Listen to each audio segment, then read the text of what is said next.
All right. Thank you so much for being here. I do want to remind you that the mics are very, very sensitive. So even if you're whispering, the folks online can hear everything that you're saying. So I just wanted to remind you that. Welcome to the November Juvenile Justice Policy Commission meeting. This is our perhaps our last meeting of this year. So hopefully we can make it worthwhile. With that, we are going to start off with roll call, and if I could please have Jenny do the roll. Representative Anderson.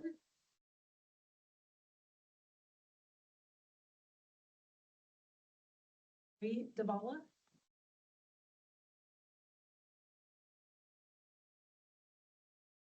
Commissioner Davala, are you with us?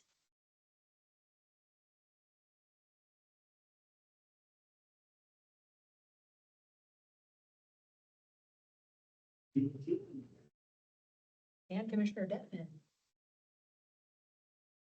Here. Commissioner Giebel. Here. Commissioner K. Williams. Commissioner Keast. Commissioner Lewis. Commissioner Murphy. Here. Commissioner Perez. Here. Commissioner Rogers. Here. Commissioner Royho. Chair Armstrong Romero. I'm here.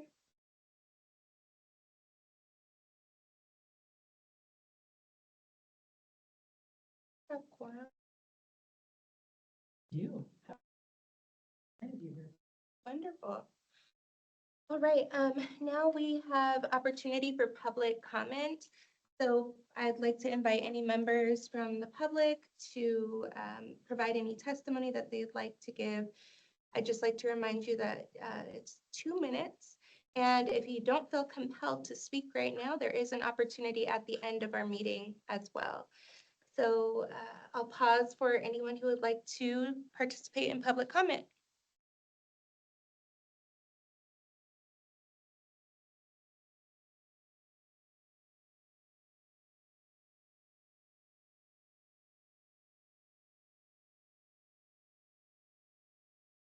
Hearing none, we can move right along to our next agenda item, which is our first local informational session.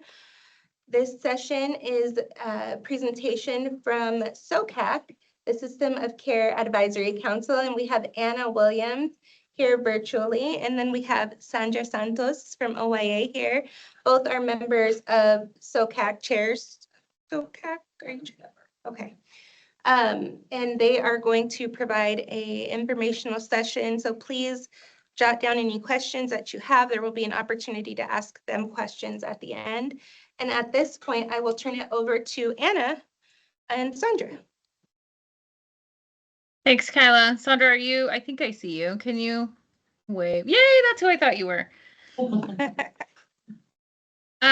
And I think this is mostly the Anna show when it comes to talking, but Sandra, feel free to add in, clarify, whatever, as we go. And folks who are in the room, if you have questions, feel free to ask them as we go. I'm also happy to take questions at the end and want to be respectful of your agenda. So a quick little 9-slide presentation of what the System of Care Advisory Council is, what we do, and then some time for questions. Does that sound okay for you all?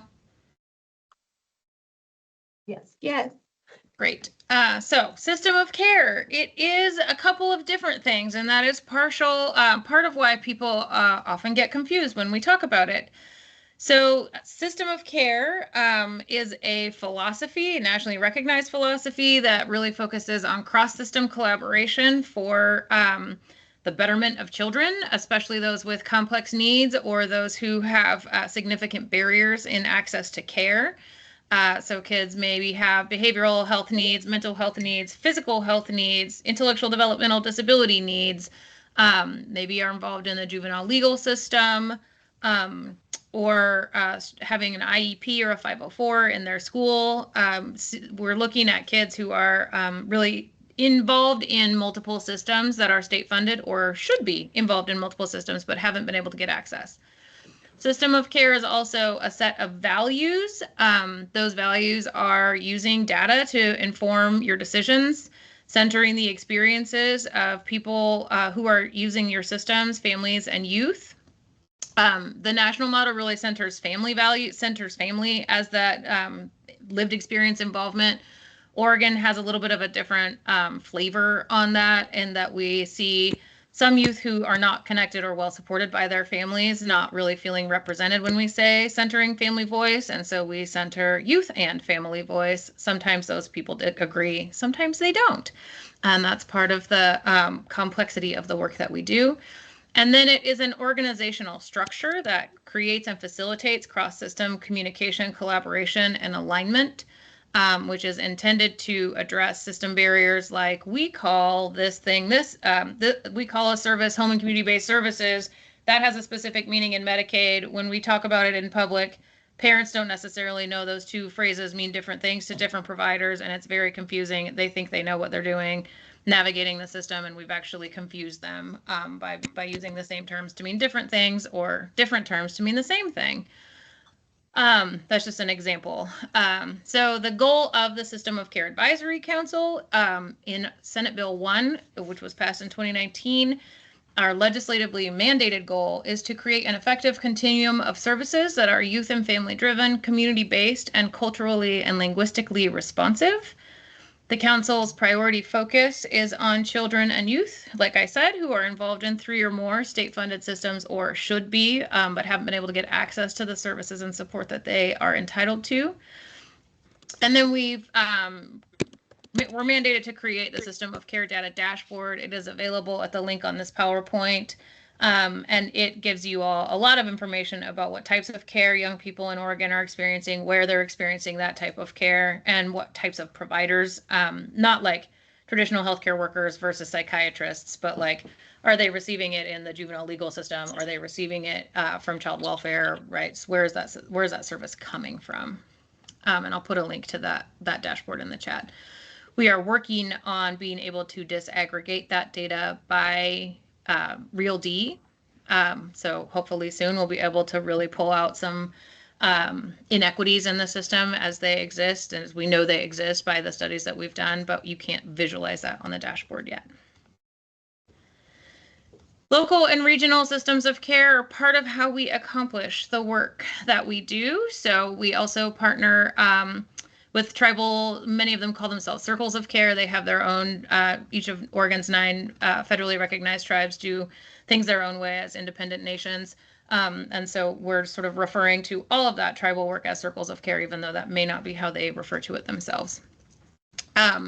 Local systems of care are organized by contract through CCOs. So every CCO in the state is responsible for convening a local or regional system of care. Typically, they have a person that works there. Is that a question? I was talking. Okay. Typically, they have an employee. Sometimes they contract it out. That employee does sort of the system of care work at the local level that reflects and advances the work that we are doing at the state level, trying to bring together behavioral health services, child welfare, disability, juvenile legal, education, early childhood, vocational rehab, recreational supports and services, housing, and sort of wrap them around, as you'll see in the visual, of the needs of children, youth, and families, particularly those with high needs. And they have some pretty specific, the CCO ones have some pretty specific requirements that are in the CCO contract. The tribes do this as the tribes choose to, and we issue $200,000 non-competitive grants to each of Oregon's 9 tribes, as well as each of the CCO regions and NARA, the Federally Qualified Health Center for Indian Health Services, to do this work and support improvements and alignment. We are creating a new strategic plan that will be submitted to the legislature and the governor's office in January of 2026. So we have some sort of new values and strategies. We have 4 primary goals within the strategic plan. Goal 1 is to transform the systems that serve children, youth, and families. No big lift. Goal 2 is to improve access to coordinated, integrated, and community-based systems of care. Goal 3 is to promote the co-creation of equitable policies and systems by providers and the youth and families that they serve. So really looking at that centering family and youth voice in the creation of the structure.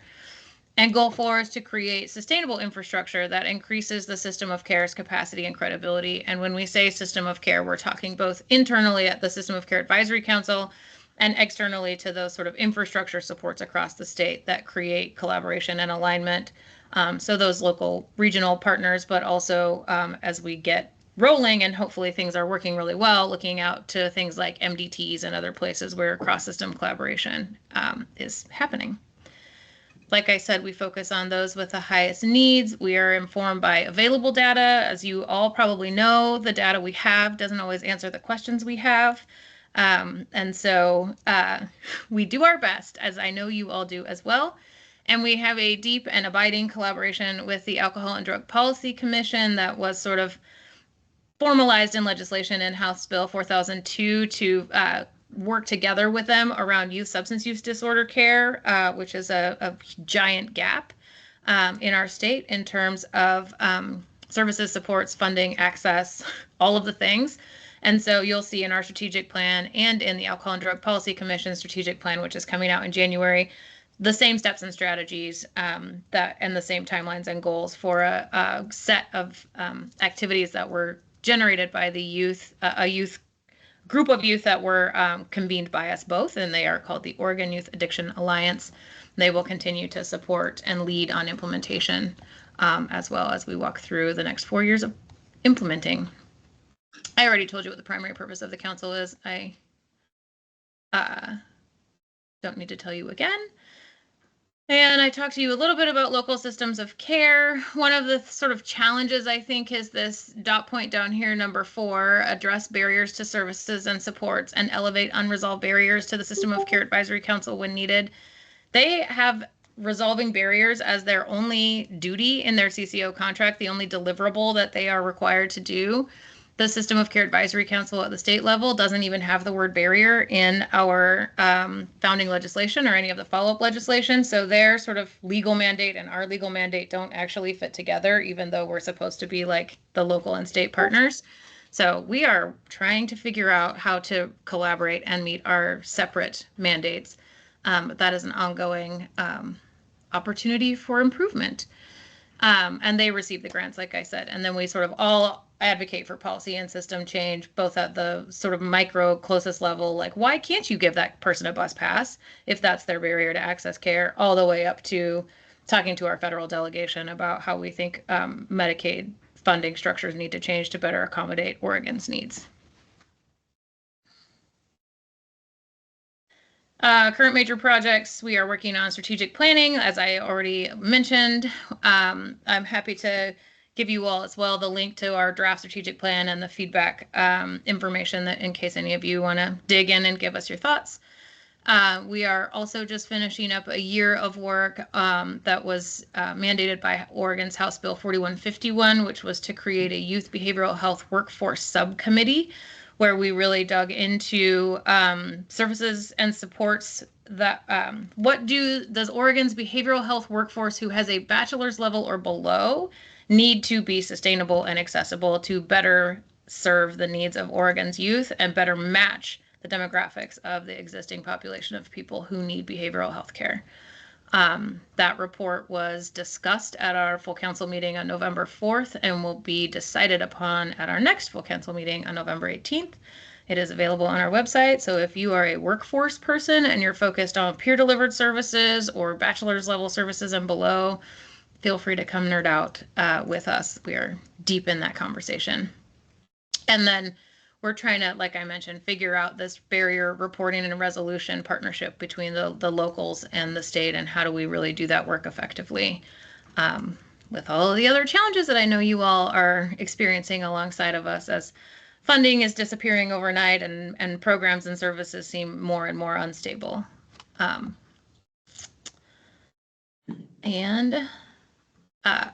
Just in the spirit of centering family voice, this is from one of our family advocates. really wanting to sort of highlight the fact that legislators need to recognize that the bills that they introduce and vote for, the budgets and programs they fund or don't fund, have a direct impact on the lives of youth and families who navigate Oregon's child and family serving systems. We need you to listen and reflect on family and community voice, not only when it is convenient, but every time you introduce or vote on a bill, because Oregon's families are in dire need of more than performative narratives. And I think that advice goes for all of us. It is sometimes hard to listen to family members who are frustrated or upset, and we know they are bringing very important feedback to us. So listening through the tone and hearing the intent underneath is a challenge I have had a lot of practice with for the last 3 years in this role. And then this is, I think, the last or second to last slide, just some sort of lessons learned as we've done this work, as I've done this work over the last 3 years.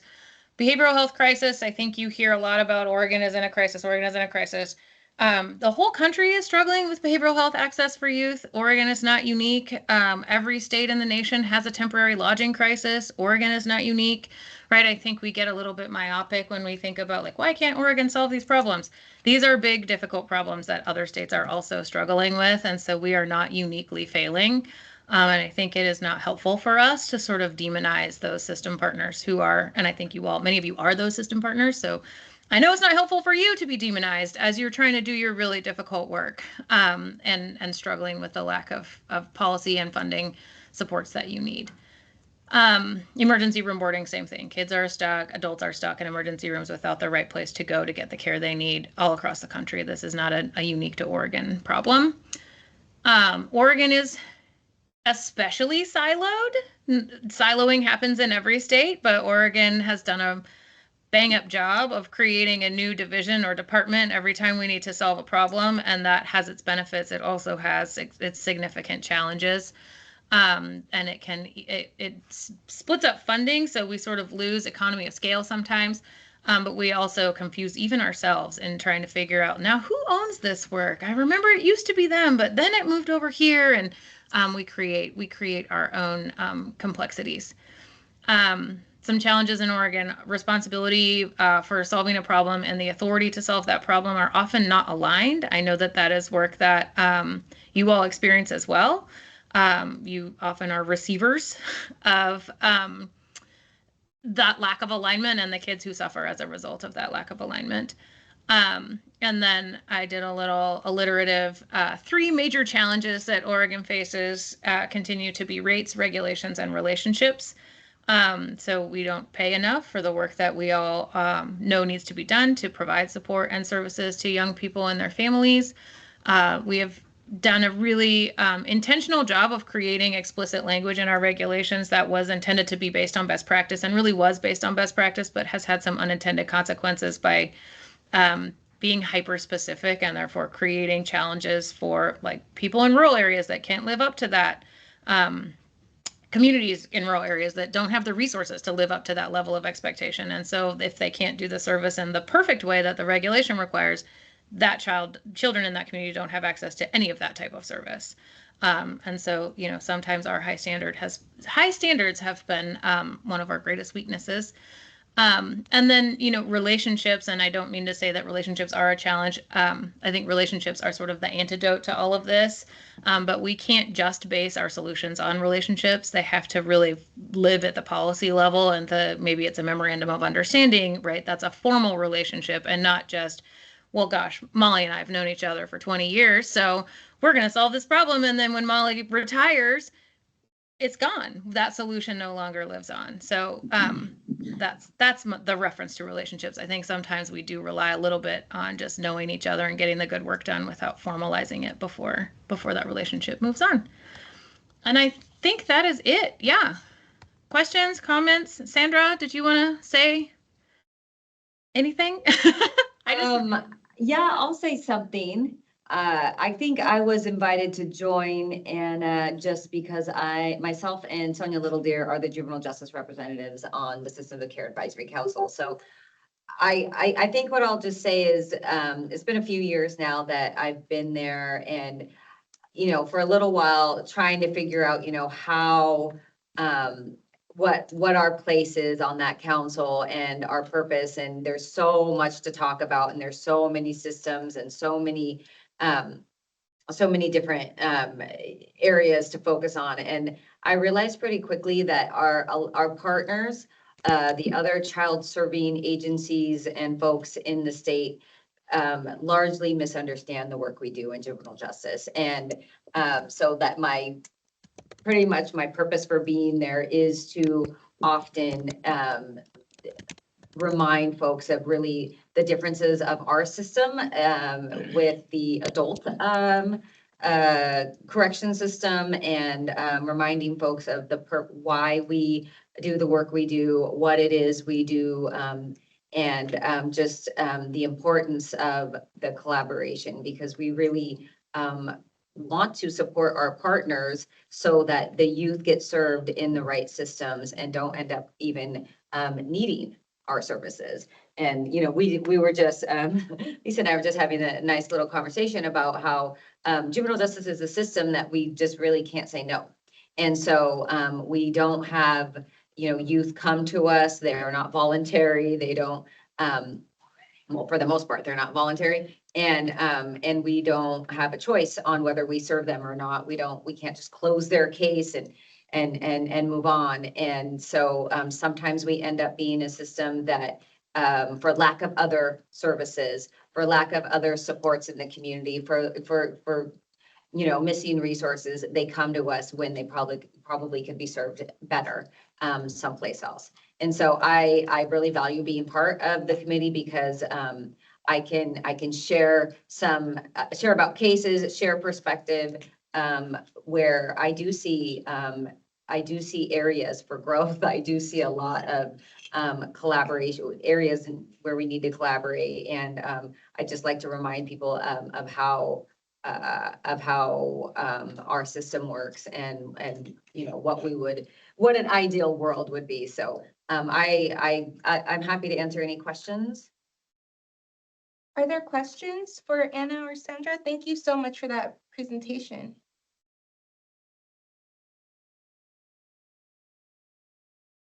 My only question is, are we able to get a copy? It will be posted, yes. Okay. Thank you. Yeah, Of if that the link could be PowerPoint? hyperlinked, that would be great. Correct. Sure. And their chat is closed. I was going to give you all the link for our strategic plan on our webpage, but I can send an email and follow up if you all want to be able to check that out as well. No pressure, but if you're curious, it's on the internet. Anna, is that report, the data report on the Oregon System of Care for Youth, is that one? I was able to find it online, but I don't think, would that be something that you think would be helpful for this group? Yeah, I mean, the data report is huge. I think it's like 185 pages. So it's definitely a situation where Control F is your friend. Oregon Health Sciences University sat down with people with lived experience in our space, and they asked a ton of questions about what they wanted to know about the system. And then OHSU went out and tried to find the answers. There's a lot of very disappointing, can't answer that question because the data doesn't exist. But there is 184 pages of here's what we do know. And so if you're curious about a variety of different components of the children's system, there's a lot of really good information in there. And it's also an opportunity to think about what additional questions would you want to ask, or how would you add context and qualitative information to this to help make that story have more context. So that is a project that we are going to be working on over the next 4 years, updating that data report and continuing to answer more questions. Molly? Yeah, so I have a question. I know that System of Care has started to really work very closely with ADPC. Mm-hmm. How did that come about? And is there any opportunity for us to join, like the JJPC? Is there any room for collaboration with you all from our perspective? Yeah, so the ADPC collaboration came about, like I very briefly mentioned in the presentation, through House Bill 4002, where basically there was a joint committee on substance use and addiction, or addiction and community safety or something. And they were like, well, the SOCAC and the ADPC should be solving these problems. Let's call them in and ask them how they're solving these problems. And we were like, well, actually, ADPC is only for adults, their mandate. And SOCAC does not include substance use disorder. So like, you'd think it would be us, but it's not. And they were like, au contraire, we're going to pass a bill and say it is. And so we were mandated to create a strategic plan for youth stud. And so then that sort of was the origin story of that collaboration. And I see Brian Detman in the room. We don't partner as closely with YDO, but we try to because we have very aligned intentions and goals. And so, yeah, Molly, JJPC, where, yes, right. Like the more we all collaborate, the more we can be like, they're leading here. We don't have to go do that work. We're going to trust you and support you. And then you can do the same with us, right? Instead of us all trying to solve the same problems in 4 different ways. Thanks, Anna. Any other questions? All right, well, Anna and Sandra, you're welcome to stay or you're welcome to make your exit. We have next up on the agenda, the OKID group. And so thank you again to Anna and Sandra. That was very, very helpful. And I see Gretchen who has come online, and Gretchen and team, I just want to say thank you for joining. You guys presented to the OJDDA group recently, and so we ask that you present here as well. So without further ado, I will turn it over to you. Well, thank you.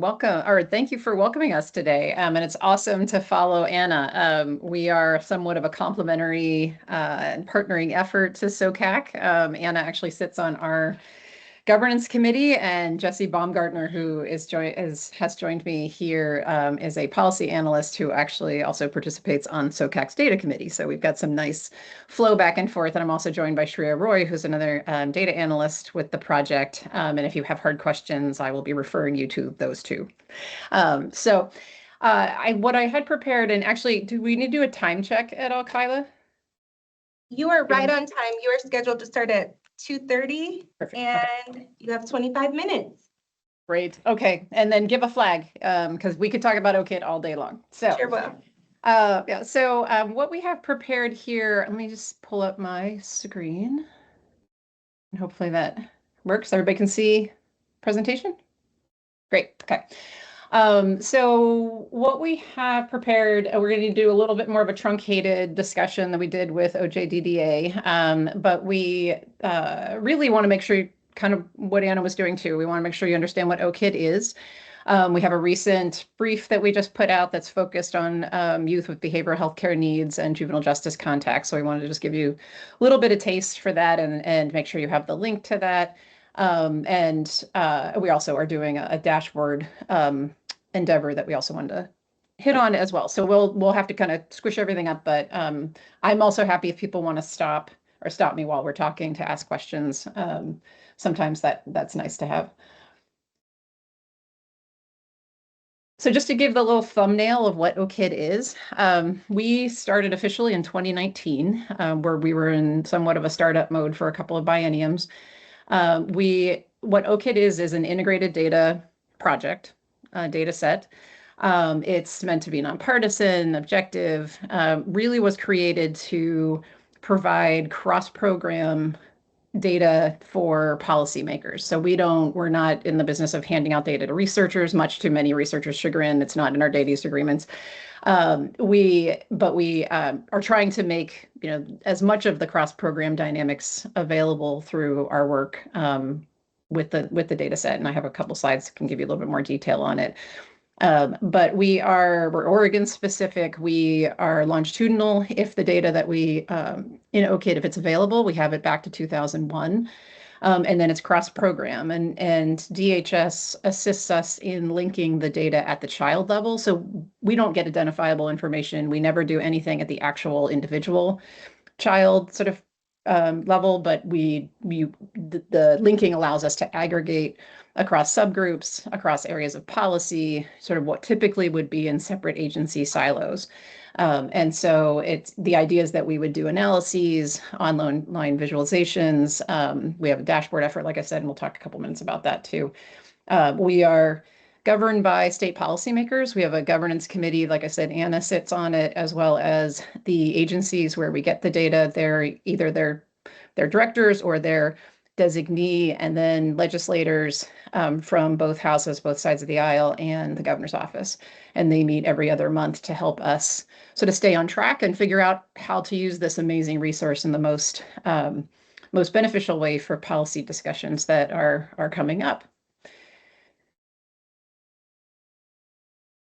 So this slide gives you an overview of the data we have at OKID. It's extremely rich. It took a decade of work to develop all of the data use agreements. We have a web sort of behind the scenes with all the agencies and DHS to do the linking. And so just to kind of go counterclockwise around, we have foster care, child maltreatment. We have the income maintenance programs of SNAP and TANF from the Oregon Youth Authority. We have Oregon Youth Authority data, as well as the County Juvenile Justice Information System data, and you'll see some of that in a couple of the slides that highlighting our recent analysis. From the Health Authority, we have the birth records, death records going back to 2001. We have Medicaid claims and enrollment data, and then some smaller case management programs. From DELC, you'll see we have the employment-related daycare and Head Start, Oregon Pre-K, as well as additional sort of home visiting. And then you'll see we have a wealth of data from the Department of Education in terms of assessments and attendance, graduation, discipline, EIECSC, disability, IEP 504 data. So we have a good amount, and school house census, which is actually an area we were just now moving into a new study looking at the McKinney-Vento data. So when we were always looking for what the next aspect of data to bring in, so we would love to have the all payroll claims data in some way, shape, or form, so we can look beyond Medicaid and CHIP, for example. So we're always interested in talking to people about what else we can pull into our analyses and our work. So specific to juvenile justice, we've done a number of things to date. In the 2020, for 2020, that was the first graduation class that we had that were essentially kids that were old enough in our data set from birth to 4-year graduation. And so we spent a biennium looking at essentially what was the high school graduation class of 2020. Little did we know that COVID was going to be happening. So it does form a little bit of a baseline pre-COVID. And we've had discussions recently about what do we want to sort of circle around to update on that analysis. We did some modeling around disruption for 4-year graduation, and the 3 highest factors that we were able to disaggregate and control for were chronic absenteeism, severe chronic absenteeism, school mobility, and juvenile justice contacts. So we did do a few briefs, data sheets on juvenile justice in the class of 2020, and we'd be happy to direct you all to those resources. We also have a number of online data interactives that we've developed that accompany some of our analyses, and we insert juvenile justice contact into that work when we can.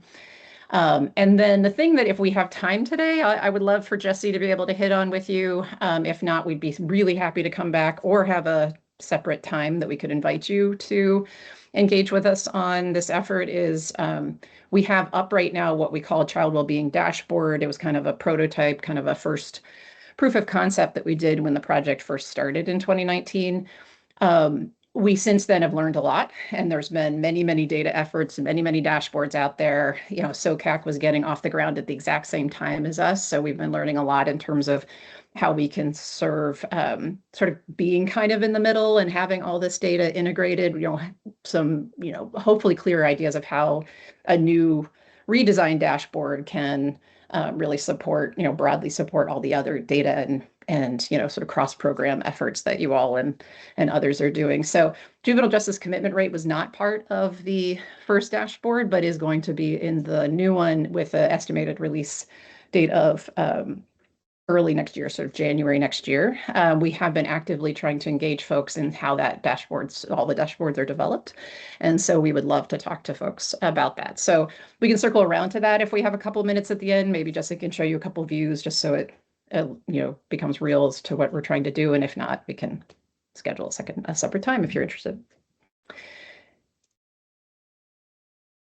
So what I was going to do, any questions about OKID in general, about what we are, or that was kind of the thumbnail whirlwind sort of run. Okay, haven't heard anything, so I'm going to move on. So the first thing we had here, we want to just highlight a brief that just came out. It's on the website. The links are here in the slides, and we'll make sure you have that.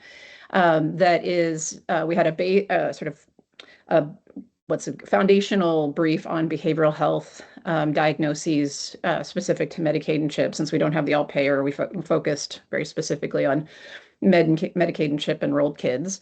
And then we did a follow-up brief looking specifically at the behavioral health diagnoses of children in juvenile justice and really focusing on before juvenile justice, the first juvenile justice contact.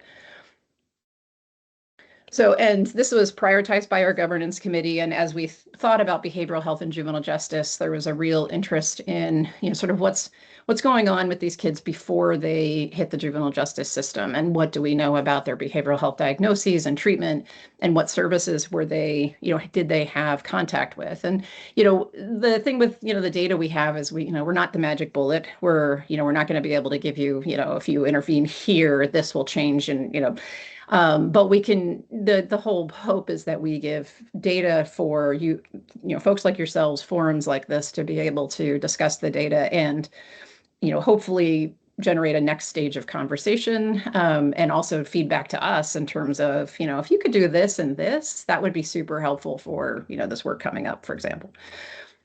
So we really, like I said, the governance committee really focused us in on before juvenile justice contact.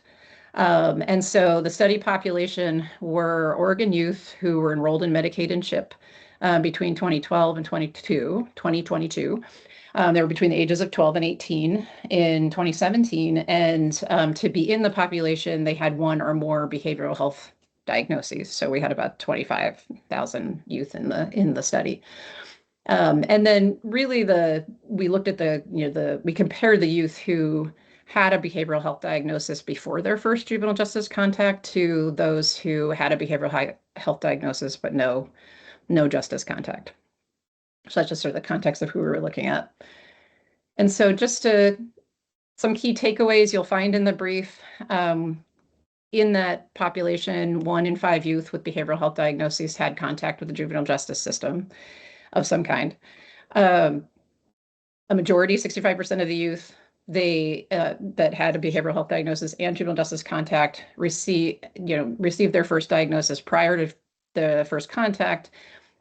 Most of them had some kind of behavioral health treatment visit, outpatient visit, funded through Medicaid and CHIP prior to juvenile justice contact.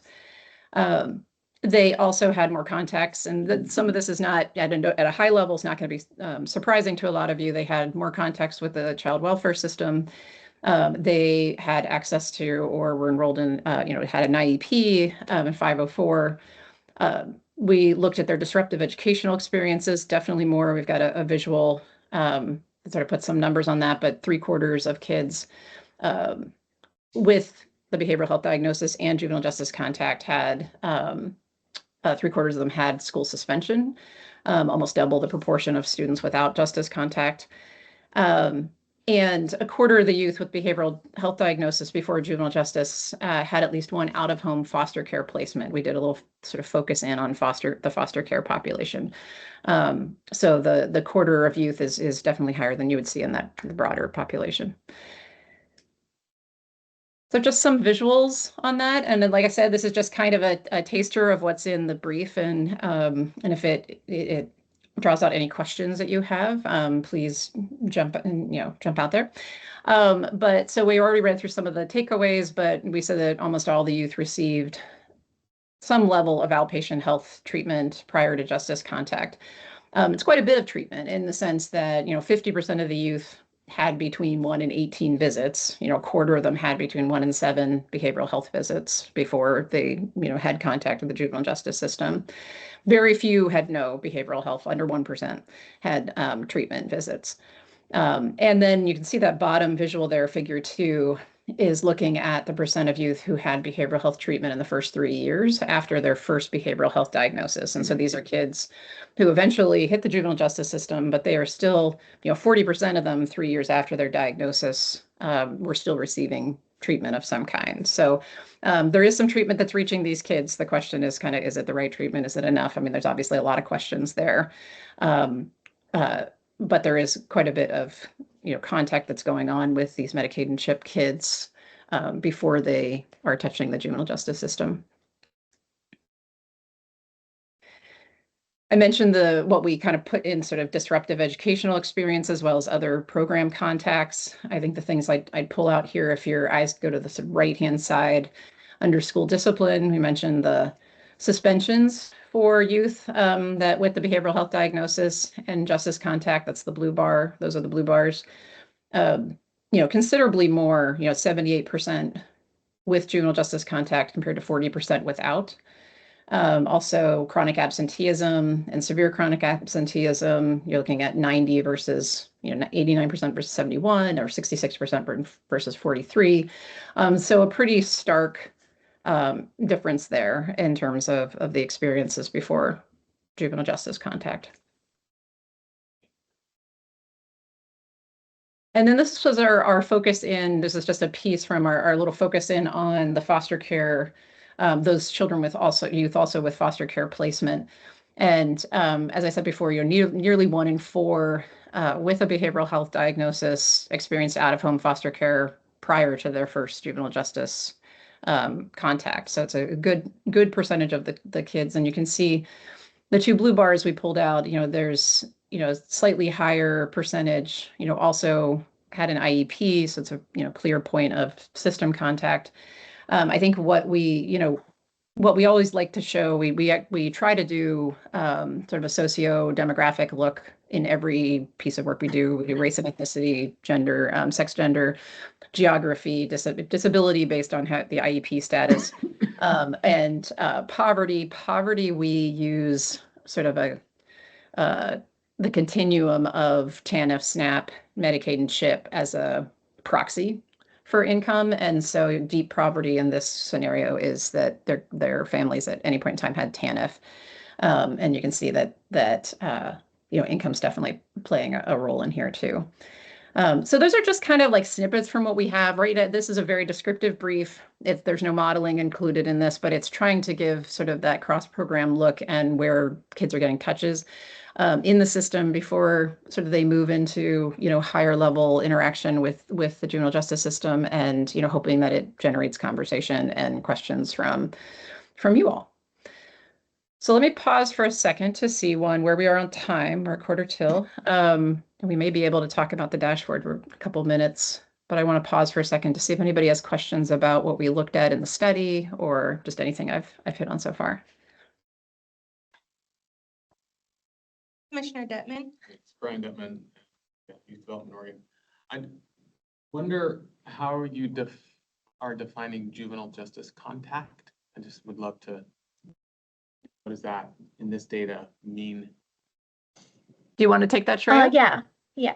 So, juvenile justice contact is defined if the youth had ever received a referral for a felony, misdemeanor, violation, murder, or any other offense. So, it's not just commitment to the system, juvenile justice system, but a record of any referral. Okay.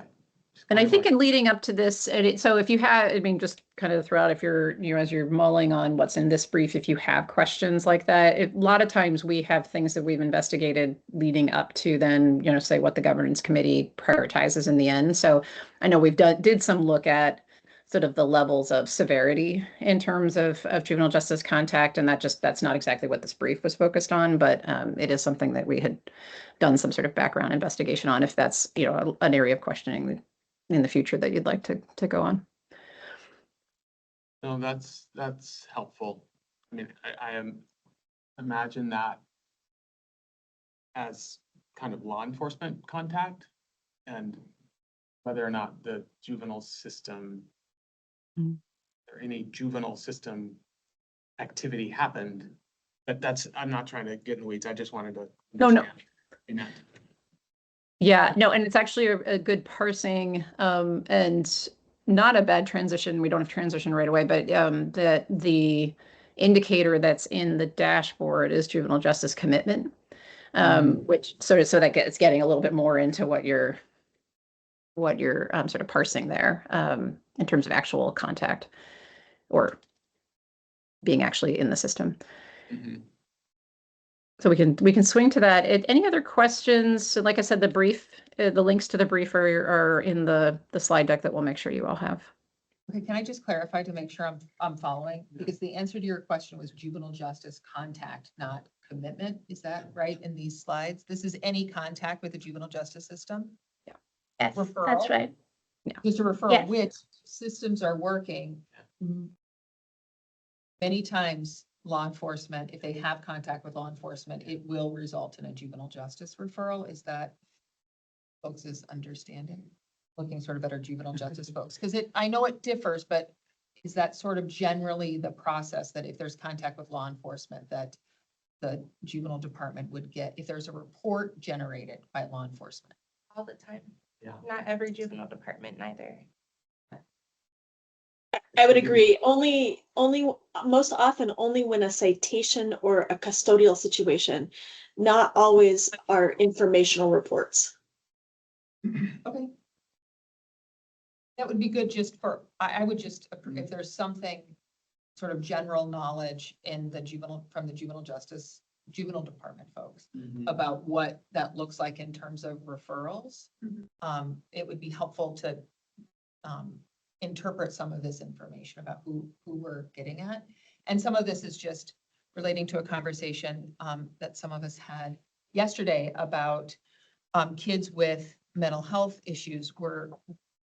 At my office, we're seeing an increase where law enforcement is included in a safety plan that's generated at an ER or other places that, or schools frequently, like for some reason, law enforcement is becoming included in behavioral safety plans where they're having contact with kids. It seems like at an increased rate. And so I was sort of wondering if some of that was would be reflected in future reports, although some of those kids are so young that I don't think that, I mean, they're too young to be referred to the juvenile justice system, but it would be good to know what that looked like, how many kids we're capturing with referrals. I just have a quick follow-up. Would that include a referral, let's say, from a teacher at school about a person acting up? It doesn't result in anything? Does the referral include or incorporate like educational referrals Yes. and dispositions? That's an interesting question. Shreya, do you have a I take don't on that? think Because I don't so. think so. Yeah, that's, I don't think so, because this is data that we get from OYA. it's the data that's in the juvenile justice Juvenile information justice, system. yeah. And so I'm not sure, we can clarify that. I would say no, I would guess no, but I would prefer to clarify that for you. Thank you.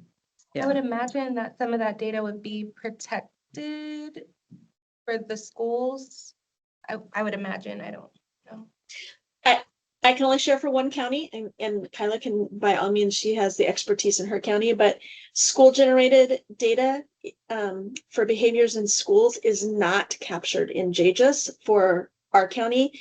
And I do not know of any county, and I know quite a few of them, that do not capture it, school data. It comes through a law enforcement or a DHS referral to JJS for us, for most counties. Correct. No, great questions. And it's also, a lot of the work that we've done so far, it's a little like boiling the ocean, that we kind of, start kind of wide and big, and then slowly, as we've done one analysis after another, it starts to get a little more focused because of the type of, the questions get more focused that, we're trying to answer. So any feedback you all want to send back to us, we are happy to get, because it really helps us use our resources to the most effective, ends. So, so do we have about 2 minutes, Kyla, or are we pretty much at time? You have 9 minutes. Please Oh, feel free to go on. Wonderful. Okay. So I think actually we will then have a couple minutes to talk, just introduce you to what's going on with our dashboard redesign and the focus on juvenile commitment rate. Jesse, do you want to tell me where you want to go in the slide deck? Sure. You want to take it to slide 15? That one, or do you want to go to? Yeah. Okay. Yeah, that's great. So yeah, like Gretchen said, sort of as the OGID project kind of started. We had sort of a prototype dashboard that's still on our site, but is not currently being updated, that had a certain number of indicators that we were tracking. And so we've kind of gone through a refresh of that and thinking of a few different things. One, rethinking the indicators that we're showing, and really trying to choose ones that are kind of directionally clear, have important policy ties to what's going on in the state.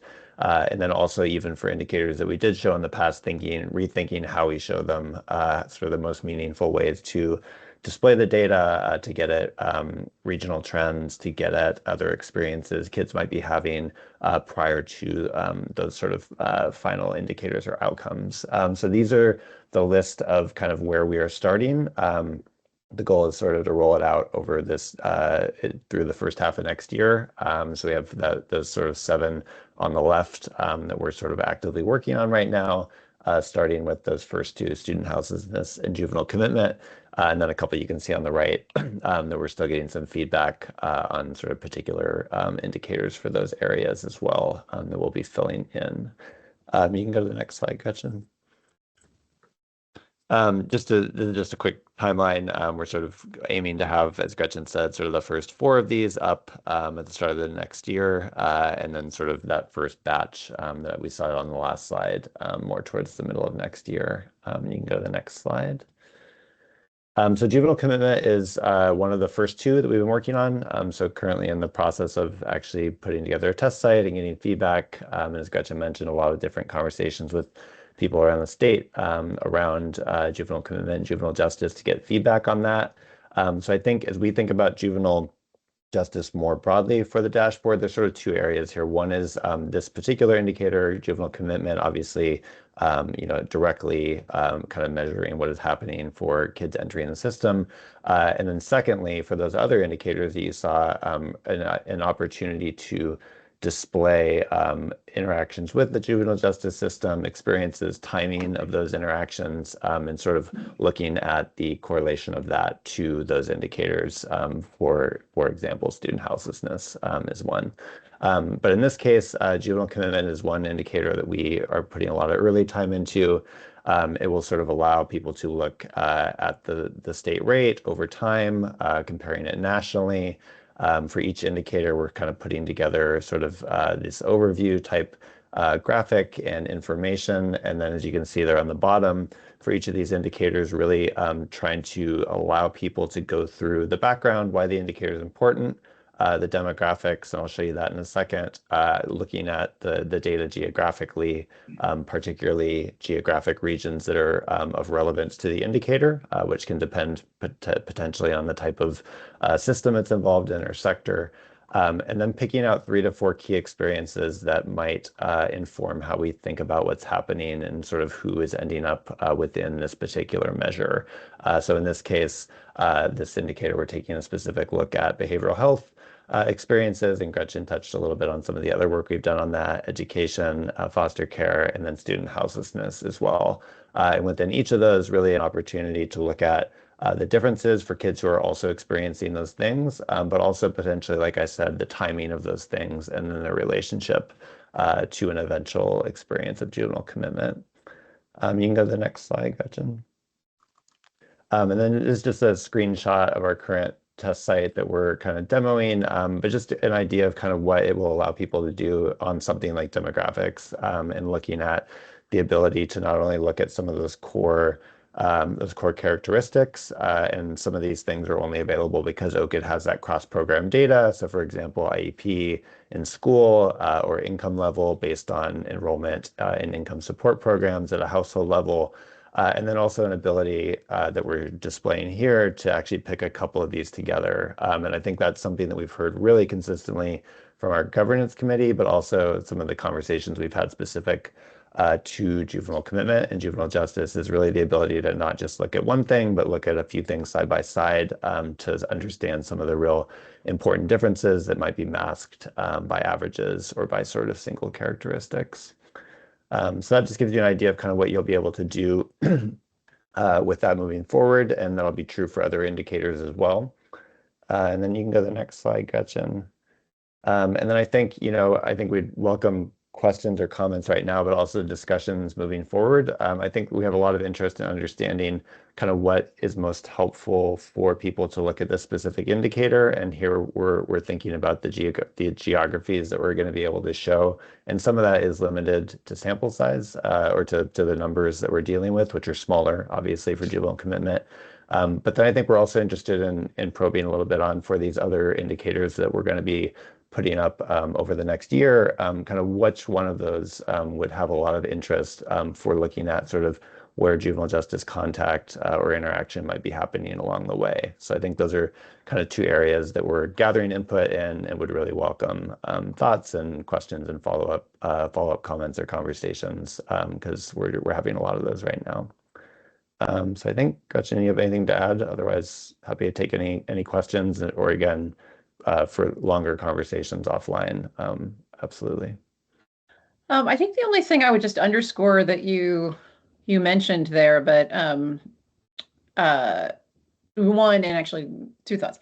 One is that one of the things that makes our new dashboard different than our old dashboard is the old dashboard was kind of we took a whole bunch of characteristics, put them together around an indicator, and it was about sort of allowing the user to explore it. And it was less about bringing some evidence and some policy relevance from all of these conversations we've been having with our governance committee to kind of picking and choosing different sort of splits and indicators and sub-indicators to bear that kind of paint a story or start to, allow people to kind of know what to, some interpretation, but like sort of allow for a little bit more of a storyboard, a little bit more narrative and the idea is it's also flexible. So we have different sub-indicators, if you will. So say like for student houselessness, we're not looking at the same experiences necessarily as what we would be looking at for juvenile justice, juvenile commitment. And so, so the things to sort of kind of peel off of that for a question for you all, or just something to be thinking about is, we'll have the juvenile commitment indicator, but then across all of these other ones, juvenile justice can be sort of a sub-indicator. So looking at student houselessness, sort of, aspects of juvenile justice within that, population. So there's a lot of layers to how we're taking this on. And we would love if anyone would be interested in a follow-up conversation or be interested in providing input into the dashboard process. We would love to engage with you. Thank you so much, Gretchen, Jesse, Shreya. And also I know Galen's not here, but thank you to all of you for agreeing to present to the commission. And I do want to leave just a couple of minutes for questions. Commissioner Detman, it looks like you have a question. I have lots of questions, but I don't know that we have a lot. I don't know that we have a lot of time, so maybe I'll follow up with Gretchen. Like I wonder about indicators. Ineffectiveness. Sorry, I think you're going in and out a little bit. I didn't hear what you said. These are indicators of the ineffectiveness of the systems. Is that what these are indicators of? Well, they're indicators, actually even sort of think about it a little bit broader in the sense that if everything was going well for our kids and families, directionally, these would be going the direction we want them to go. Like, you know what I mean? And so it's less about, because we're sort of sitting in the middle across all of these systems. Yeah, it's sort of like, it could be the systems. It could be also, there's a lot of other things that go into that, right? In certain terms of, the economy and, sort of local, access to resources. And, I mean, sort of like, so it's really trying to kind of create a barometer of sorts that then can be linked to, really the agencies. It's really within the agency bailiwick of sort of, how well are they doing, meeting their sort of performance metrics that they have. And so we're trying to sort of think about, what are the outcomes that you really want for your children and youth. And, it's why we're really pushing ourselves to come up, identify indicators that have a real clear directionality. And so we can all as a state, have the conversation around sort of, is this going in the right direction?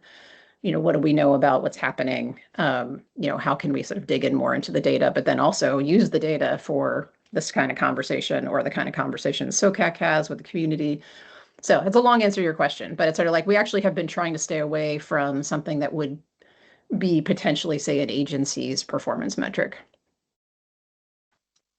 It's really hard to do. It's because so many of our metrics are process measures, right? So. Yeah, and I didn't know if this is what Commissioner Detman was getting to in terms of the question about indicators, because sometimes indicators can be viewed as in different contexts. Indicators can be used as an invitation for an earlier intervention. Right. And a sign that I think, I don't know, that we haven't quite gotten the service right at that service point. Or indicators can be like, well, this is what we know what's going to happen here. And so their indicators are not predictors of the future. It seems like they're, in terms of a policy, what you're talking about is we have to get really clear on what our outcome goals are for kids and families, because the goals and purpose of intervention have to drive how we use the data. And without having some shared goals about what success looks like, indicators might be interpreted differently. Right. We did at the last meeting, our last virtual meeting, call it a half meeting, had a lot of conversation about key drivers. And so I'm wondering if either collectively or individually, we could reach out to you, Gretchen, there was that great invitation, because we just read thousands of pages of documents that really talked about the key drivers of juvenile justice involvement. And while that's still fresh, I think there are many of them. There's some really great studies, which maybe you already have looked at in terms of what are the key drivers. And you're already capturing some of that in terms of data points, but there might be a few more that some of us, after just reading that, would recommend being captured. Yeah, that sounds like a great connection to make. I can see Jesse's nodding because, you know, he's been leading the kind of thought process of what should go into these indicators, and knowing that we can't do everything and we've got to work with the data we have, but, you know, we want to make sure that we're bringing in as much of that, you know, sort of evidence as possible into what's chosen. And this isn't a one and done thing either. Like we need to get through and get these all stood up. And then what is kind of a phase 2 that we have not figured out yet is, you know, to institutionalize this, we're going to need a regular way to evaluate sort of what should be added, you know, did we miss the mark on a couple of things? Should we, you know, and that's kind of our point of also trying to make it sort of a flexible format, so we can do some of that improvement and swap out over time. So yeah, so let's say maybe Kyla, we can figure out how to connect on the work that you did in that previous meeting. That would be great. Thank you so much, Gretchen, Jesse, Shreya. You're welcome to stay on the call for our next topic, or you're welcome to run away if you'd like. So the next topic, and Thank you so much for having us. Thank you. I think this will flow pretty well. The next topic is decision points and sequential intercept models. During our meeting on October 10th, we had a lengthy discussion about decision points and perhaps kind of where we were thinking the commission should go in the direction of. And one recommendation was to use sequential intercept models or system mapping. And so we asked the CJC, the commission asked the CJC to help us in looking at some of these sequential intercept models or maps. And Kelly reached out to all of the commissioners to ask for any maps that may be applicable that they're aware of or that you're aware of for Oregon, that pertain to Oregon specifically. And so, of course, this is Multnomah counties, so it may look a little different in some other places. And so I wanted to uplift our map and we'll talk through it. But one thing I do want to mention is that in 2011, there was a group, pull it up. They were the Oregon's Juvenile Justice System Compass, and several of you who are on the commission were a part of a juvenile justice summit that was very much focused on system goals and strategic direction for statewide progress within juvenile justice. And it's a very interesting report. And I know that Representative Lewis, you were a part of, I think, that group. Molly Rogers, you were a part of that group. And some of the work that was done was around sequential intercept modeling and strategic direction. And I don't know if there was any work that occurred after 2011 that referenced back to the work that was done in 2011. But I think that this report is a really great thing to look at and reference in terms of perhaps where this commission may want to focus and move towards. So I will pause because I just said a lot of things. First, we will share the Compass report with you if you don't have it, or you can Google Oregon's Juvenile Justice System Compass, and it's the first thing that pops up.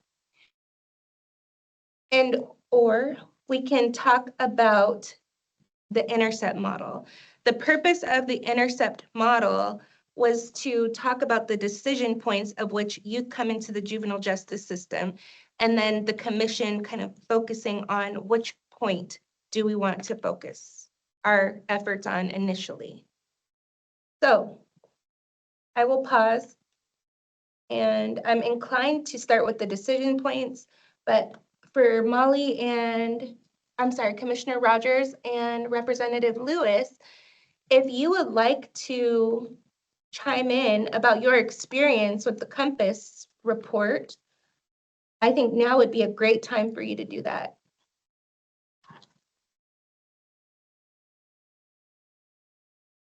A lot has happened since 2011. I want to make sure that Rep. Lewis has the opportunity first. Molly, go ahead. So, Chair Armstrong Romero, I actually have my Compass report. I don't even have to Google it. I have the hard copy. So thank you for bringing that up and reminding us of that. It was an amazing summit. And right shortly after that, we went into difficult economic times. And so there truly wasn't any kind of statewide initiative or statewide work that really moved that document forward. So dusting it off and seeing what's relevant today seems like a very logical thing to do. One of the big pieces that I think happened during that time as well as now is sphere of authority, responsibility, and influence. And I think I have really loved the conversation on the early decision points, and yet continue to think through where we have responsibility, authority, and influence. And even during the summit was working with our state partners on policy levels at the state partnership level and at the state level to make decisions. So yeah, that's my remembrance and take. And we had a lot of support from the governor's office. It was really led by the governor's office at that time. So I'll also share that about the 2011 Compass report. Anything additional to add? Anyone else who is involved? I know there are some members from the public who participated in that summit as well, and please feel free to add your comments if you have any.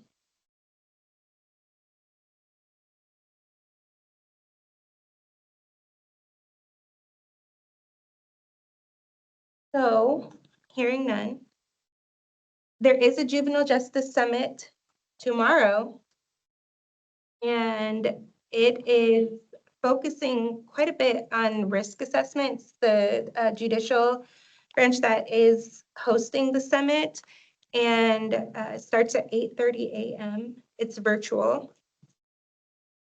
And there are quite a few things that we can make sure this is posted and sent to the commissioners. Several of the sessions focus on risk assessment. So I just wanted to call out, there is a summit tomorrow. I don't know if this summit that is happening tomorrow is similar to the summit no, it's different, okay. Yeah, no, the Juvenile Justice Summit that occurred in 2011, well, first and foremost, we didn't have the notion of virtual back then. It was all in person. And it was large multi-agency collaboration. I think that Representative Lewis and I were, I was as juvenile director at the same time, but he and I were there as Juvenile Crime Prevention Advisory Committee members, I believe. We were both on the commission at the time, and it was help sponsored by the JC PAC, as well as OJDDA, OYA, DOJ. I could do a whole acronym soup on this, but that's what it was. Jordan Bates.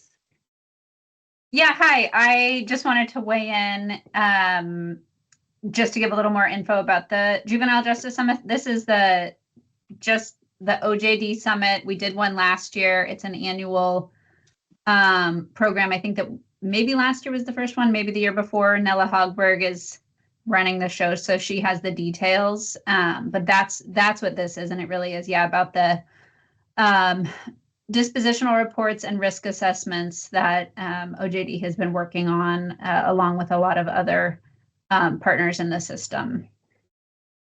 Great, thank you so much, Jordan. Yeah, you bet. So we only have about 10 minutes left for this discussion, and one thing we have a few things that we need to accomplish before the end of our call. We have some intercept models from different states, but what I am constantly thinking about is the ask to focus on Oregon specific. And so we do have some intercept models from Colorado, from Texas, and this one from Multnomah County that we can look at and talk about today. What I will tell you, an abbreviated version of this is that we can focus on police contact, case closure, commitment, or the detention process. That's kind of, there's the initial contact, which is the front end, and then there's the back end, formal system processing. And I think for the commission to determine whether or not we are more concerned with the front end, which would mean where police contact, where we would start with law enforcement. They send the report to the juvenile department where we talk about referrals. And then what happens after that, after the report is submitted? That's the front end. The back end is disposition. What happens after the case has moved through the court system, and perhaps stays with the juvenile department or goes to Oregon Youth Authority. And I know that there has been some discussion amongst a couple of commissioners about the back end, which is youth who have already been on probation or parole with OYA, and then they don't adhere to their terms and conditions, and their probation parole is being recommended to be revoked. And if that's a process that the commission should focus on. So there's like the back, and then there's the front end. So I think that is the conversation that the goal of this was to focus on where we think this commission, the Juvenile Justice Policy Commission, should spend our time and our focus. Yes. I think we should look at the front. I'm the juvenile court judge here in Marion County, and also from lived experience, kids do really well, like 1st through 4th grade. You get parents that say, my kid is a model kid. Then when they get to like 5th, 6th grade, for some reason, they don't feel like they belong. Mm. And if you are a good kid, there are no referrals made to anybody. If you're not a good kid, in other words, if the teacher doesn't know your family, if the teacher doesn't like you, whatever, you get a referral. I think a lot of the disparity that we see in all of the categories comes from that, because children are separated into the ones that people know and care about and make feel belonging, to those that don't. I don't know how to do that. I wish that schools would work more on making sure kids feel like they belong and that they are appreciated, because once that happens, once they don't feel appreciated, once they don't feel like they belong, then they become susceptible to other influences that are gonna get them in trouble. So I don't know if there's a way of doing that. I think that we should devote some resources into that.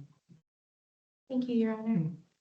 And I do think that I agree, focusing on the front and that can have the greatest impact on reducing overall system involvement. And part of the conversation that we had on the 10th was knowing that there's this nexus to early prevention and where this commission should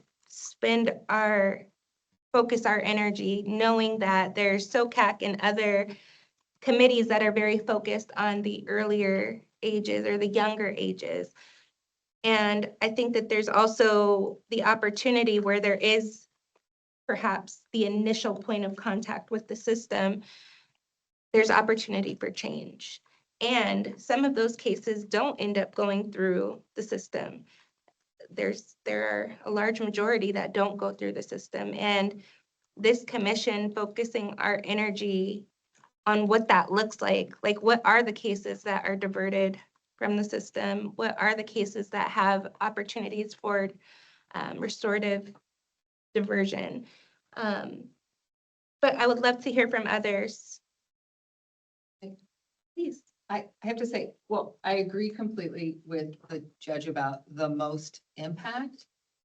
But I've also been thinking a lot since our last meeting about something that Commissioner Geelan said, which was focusing on something within the juvenile justice system where we have authority and some responsibility, and that it focusing on other systems and asking other systems to do something different, although I think that that is something we should eventually look at. I think as a new commission, having some experience and practice on something within the juvenile justice system and looking at data, looking at policies, looking at practices, looking at disparities, and really focusing on what our obligations are might be a good place to start. And I know this is sort of unusual, but there is a particular systems piece on the very back end that I recognize affects maybe the smallest number of kids in the system, which could be a benefit because it's the smallest number of kids, is the kids around talking about parole revocation stuff. There's been a lot of conversations about that. And I'm not raising this to try to take away some of the focus from the good work that's happening.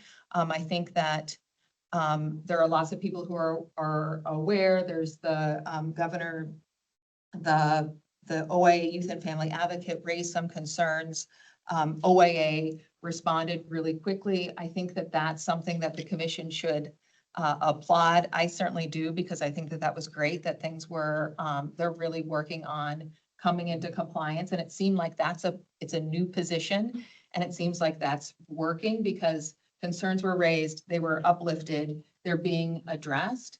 But in those conversations with folks, I've heard from other system partners, and that piece can impact a lot. It impacts public defense, it impacts juvenile departments, it could impact the courts. It certainly impacts OYA. And there are these concerns about the policies, and I understand OYA may be looking at those policies in the future. This commission, one of our obligations, our responsibilities is to suggest policy updates. And that could be something that's really timely because that's what OYA is there's going to be some focus on that. And some of the concerns that have been raised that people have talked to me about regarding that process are access to counsel. It's the one piece in our juvenile justice system here that we have in our intercept model where kids are told they don't have access to counsel. They can only have counsel represent them if they pay for them. There's some notice pieces. There's waiver of rights pieces. It's also a system where further up in the system, kids are not allowed to waive important rights without having advice of counsel. There's questions about waiver of a hearing, about what is the level of decision-making, because almost all parole revocation decisions are happening at a probable cause standard because they don't get to the other preponderance, and looking at the two prongs. And so I think that this is, although it's on the very back end, I think that I'm going to start using this phrase that Gretchen said, boil the ocean. It feels like part of what we're asked to do as a commission is boil the ocean because it feels really overwhelming. And I'm wondering if that's a particularly timely, a timely but also manageable piece of the system to look at. And I know in conversations with some other commissioners, this conversation has brought up other pieces of the other decision points. So I think that it could be a starting off point, although I see that that seems kind of interesting, but I feel like we're sort of struggling to find our footing in this ocean of juvenile defense in all of these different ways. And I know I'm feeling a little overwhelmed about which piece to start with. And I wonder if something super manageable and timely would serve us well. There's clear data around it. There's some best practices, and it really does impact multiple people, families, certainly, and other people who are involved in the commission. I definitely want to open the floor. We do have 6 minutes and we have to still figure out our next year's meeting dates. So I don't want to rush the conversation. I think that, well, is everybody okay with staying maybe just a few minutes? If you have to go, feel free to jump. I think the biggest thing that I need quorum for is for a vote on a vice chair and setting a cadence for meetings. So we can continue this discussion, we can circle back to it. And if folks have to hop, you can hop, or we can pivot. How do you all want to move forward? Happy to stay a bit late. I typically am able to stay late. Today, I am crazily have a hard stop, so I apologize for that, Kyla. That's okay. Well, we will go with the item that we need to take action on, which is first, and then we'll circle back for those of you who could stay. First, we have a vote for the vice chair. So vice chair, that role is vacant annually. Every year we vote on that. I will say that my term as chair was extended a bit because of the complexity of me being out on maternity leave, that pesky baby. My term ends May 31st of 2026, and that will be my term as chair that will end at that time.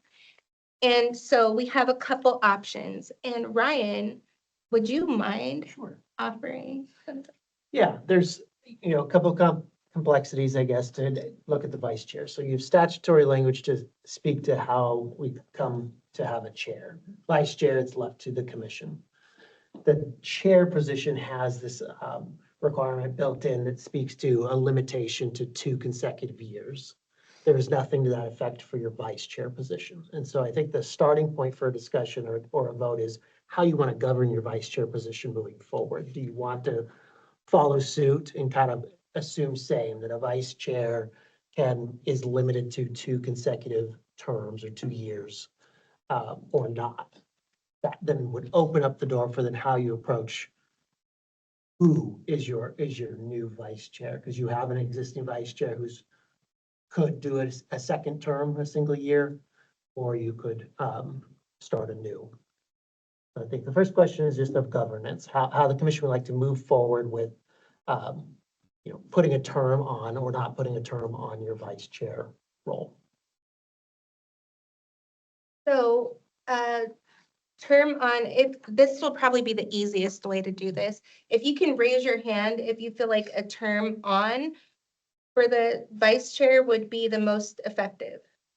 Please raise your hand if you think term What do you mean a term on? Setting a term limit. Oh, I see. So Of for 1 year? of 1 year, of 1 yeah. year.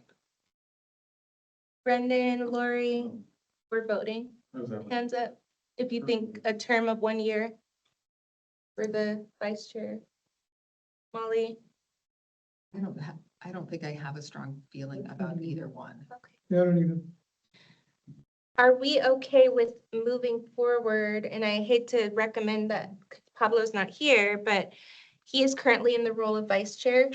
Would we like to have a vote today about a new vice chair, or are we okay with continuing Pablo's role as vice chair? Raise your hand if you're okay with continuing Pablo's role as vice chair. I have a question. I'm actually sorry, I raised my hand for another reason. Has anybody had a conversation with Pablo was gonna be my question. Yes.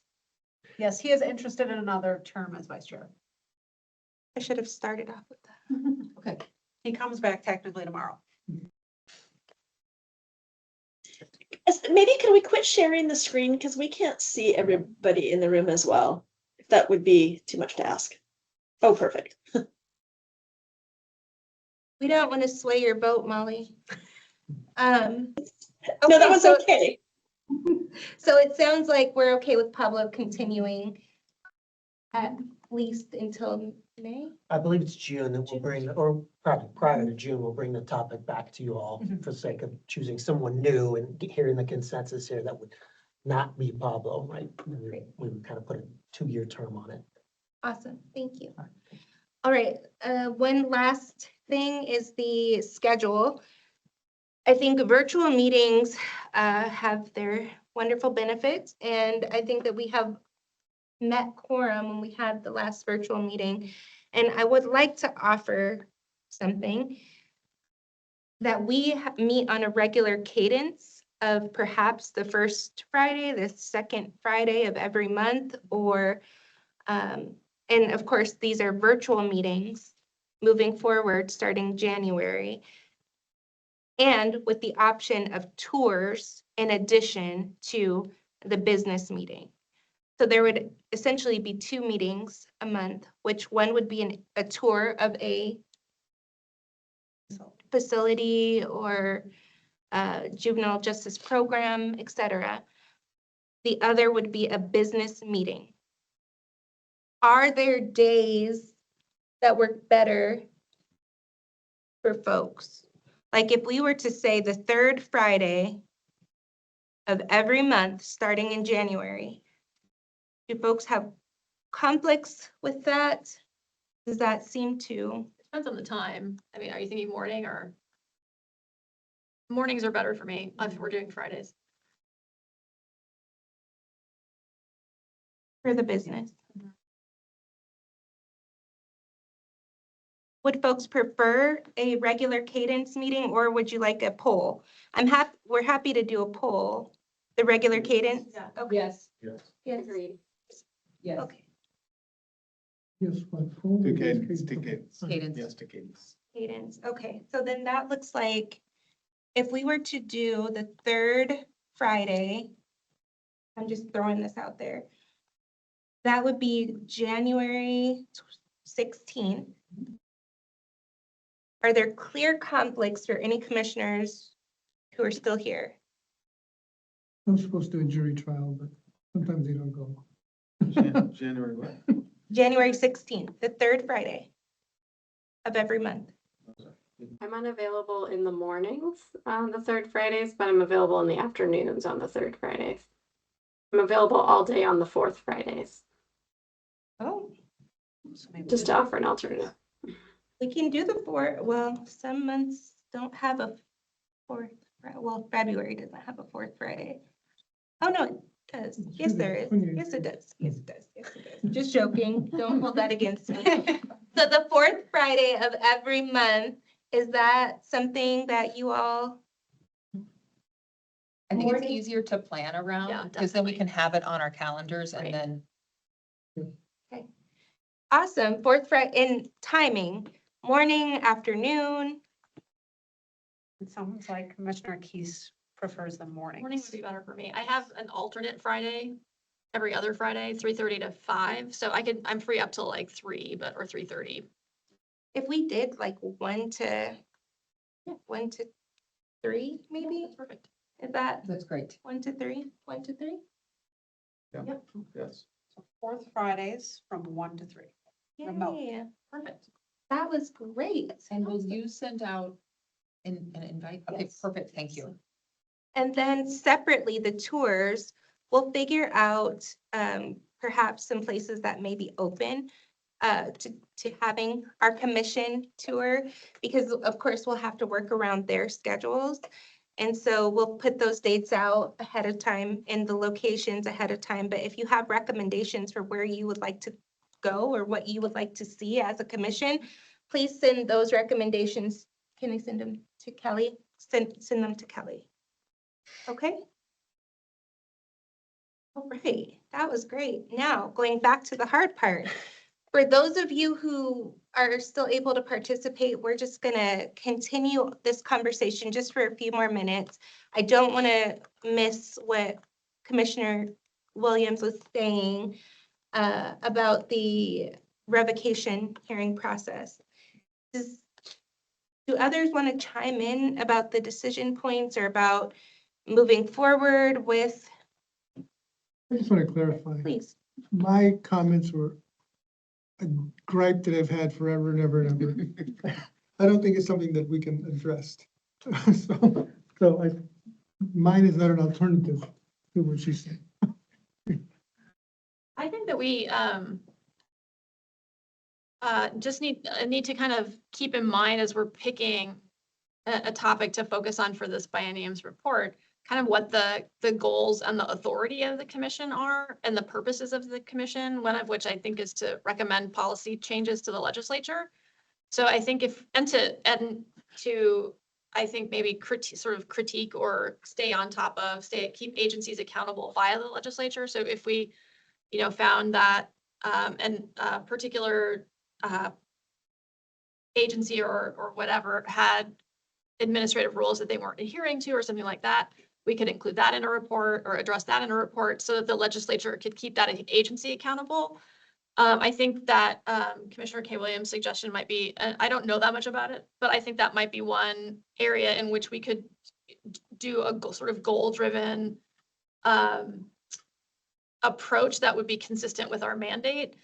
There may well be others that we want to talk about. I do like the idea of taking on something that is a really kind of discrete, manageable task. And I think that's a good example. There may be others that people want to suggest.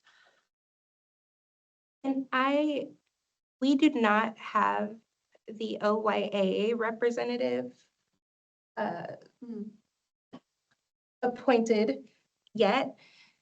And I think that position will be impacted, I'm assuming.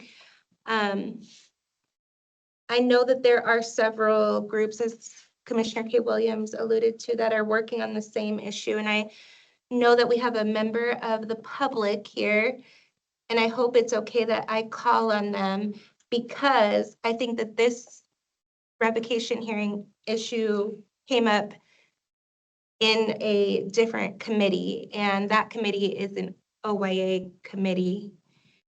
And so, K.O. Berger, former commissioner, if I could call on you to perhaps, do you have thoughts, or I don't know what you guys are working on and if there's any intersection, because part of the thing is that we don't want to duplicate efforts. And if you have several groups working on the same issue, then that creates, I don't know how helpful that is. Not saying that that's happening, I don't know. Well, for the record, I'm K.O. Berger. I'm the Youth and Family Advocate for OYA from the Governor's Office. I also want to acknowledge that you are all very lucky because Sandra Santos is sitting there in the room still with you all. And actually, Sandra and her folks are the ones that are doing the hard work about getting OYA into compliance with their policies. As background, I can tell you that in August, I sent a letter to Director Tassan notifying him that OYA had not been following their policy regarding parole revocations. I think the OYA policy for parole revocations meets legal sufficiency. So I don't think it's on that side. It's bare minimum legal sufficiency, but it meets legal sufficiency. And I think that this was a situation where it was not willful on any person's part or the agency's part. It's just one of those things that after time, so and so trains so and something gets left out, and then the next time, and it just sort of accumulates over time. When I brought it to OYA's attention, OYA put together a remediation plan. Ms. Santos is actually the author of that remediation plan, so you all are lucky there. That was delivered to me, I believe, in mid-September. I've been overseeing OYA's efforts on this, and I'm seeing progress on all points. I think there's, it's not 100%, but it's better, much better than it was even a month ago. So I'm encouraged by the actions that they're taking. The remediation plan was in 2 stages. The first stage is to solve the immediate problem and make sure they were in compliance with the policies. And then the next stage is to look at more deeply at the policies, but I'll let Sandra talk about that since that's what she's working on and not what I am working on. I will let the commission know. In the spring, I'm required by the governor to submit to the governor a report about what I have been doing so far. This is one of the larger issues I've been working on, so this will be included in a report to the governor that will be submitted in the spring, and regarding OYA's compliance with the remediation plan and my work on this issue. So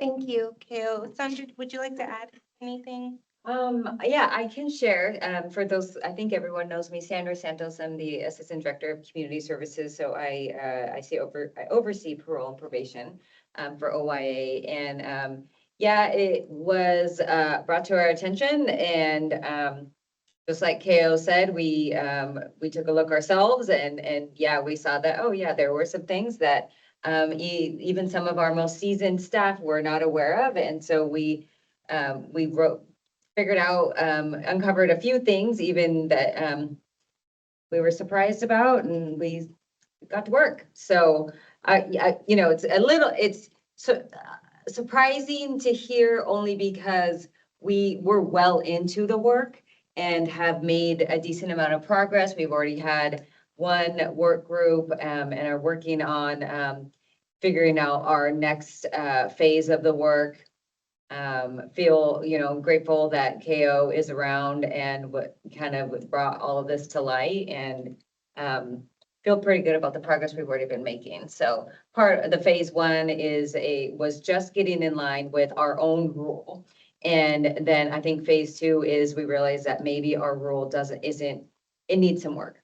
So rewriting some of our rule and retraining our staff and training our county partners and just getting everybody on the same page. So there's some changes to some of our forms that we have, and we have DOJ supporting us on some of those changes, and just, doing the work.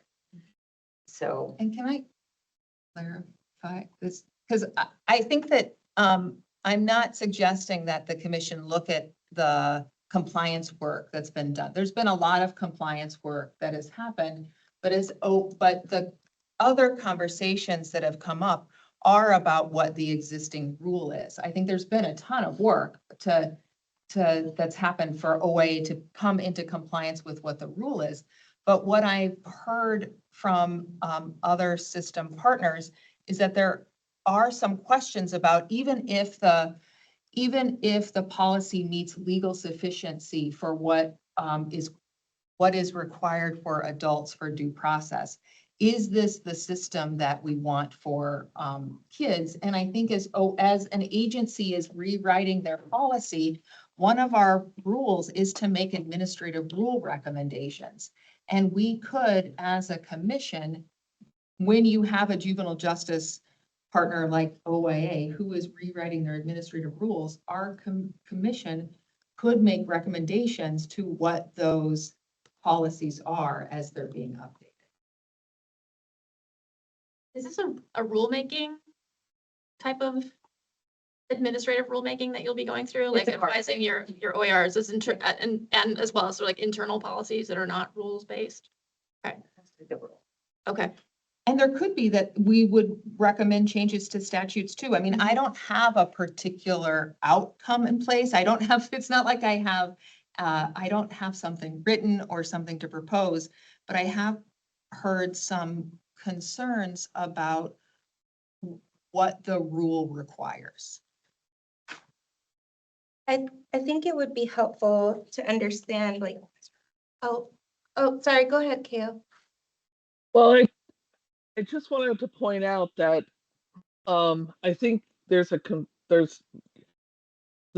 difference between the OIA policy, which I think is what you're referring to as the rule, and what the law allows are two separate things. I think that the OIA policy is written as the law allows OIA to write that policy. In other words, if one of the suggestions is that all youth should have court-appointed attorneys at parole revocation hearings, there is no way that OIA can write a rule that says that because the law does not allow for that. So I just want to point out that the limitation for OIA is going to be what the law allows them to do.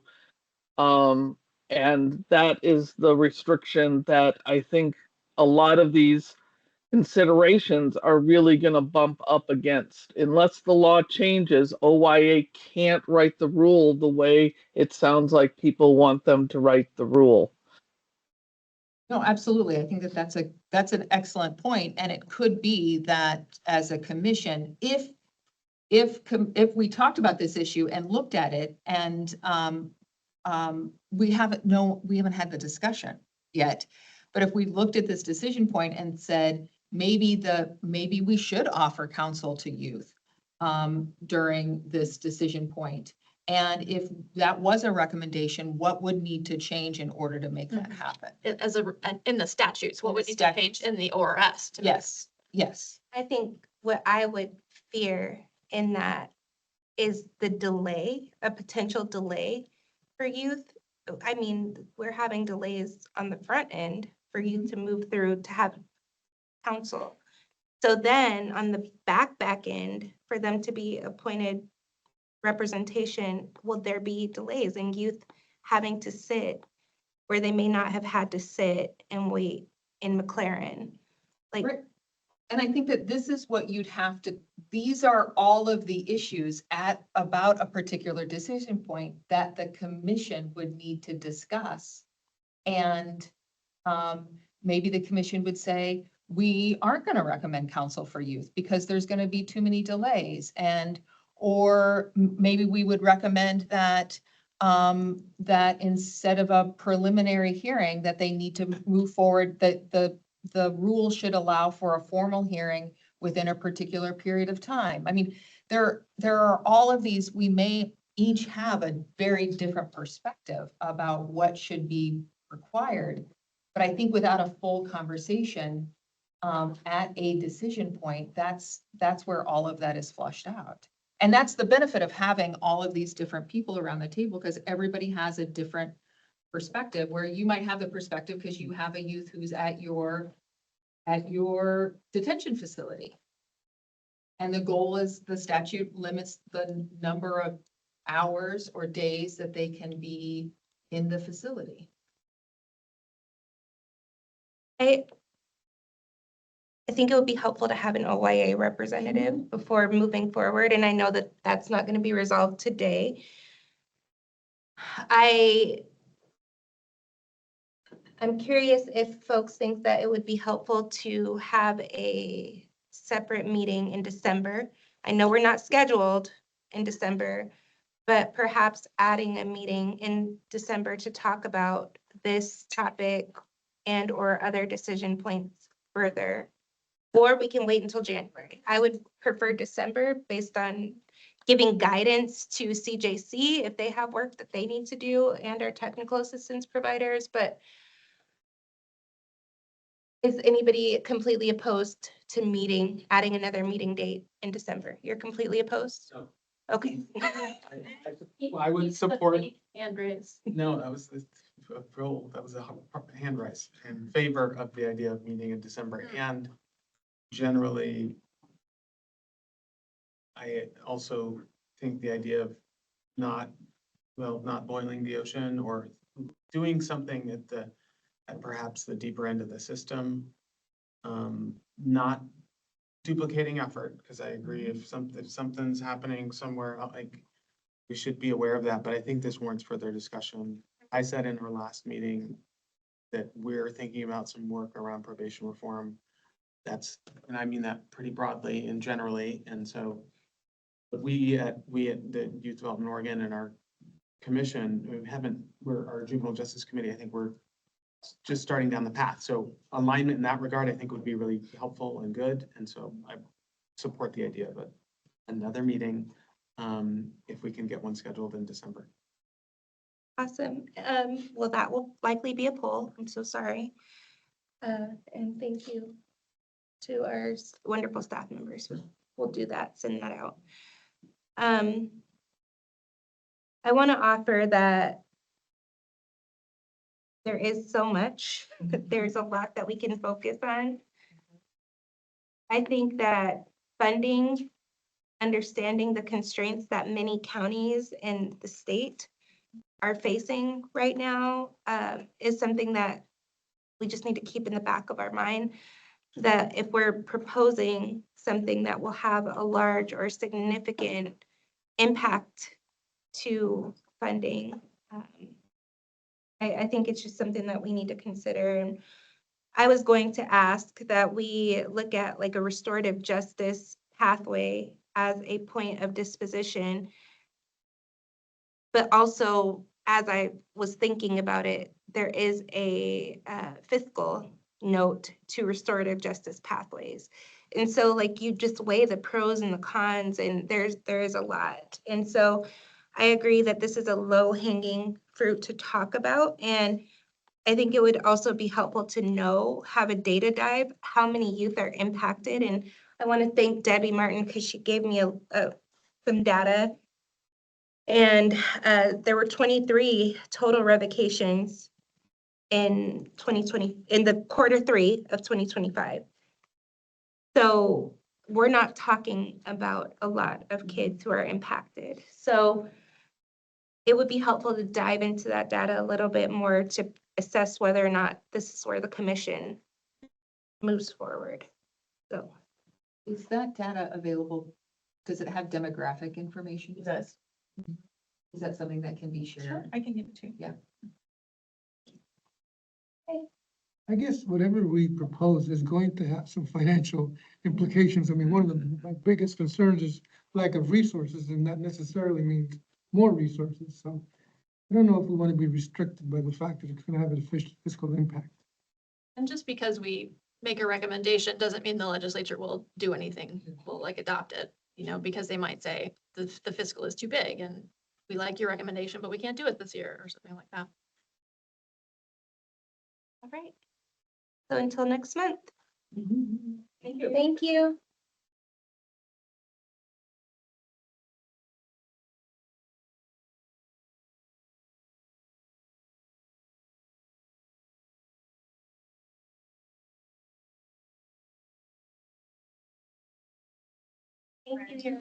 Oh.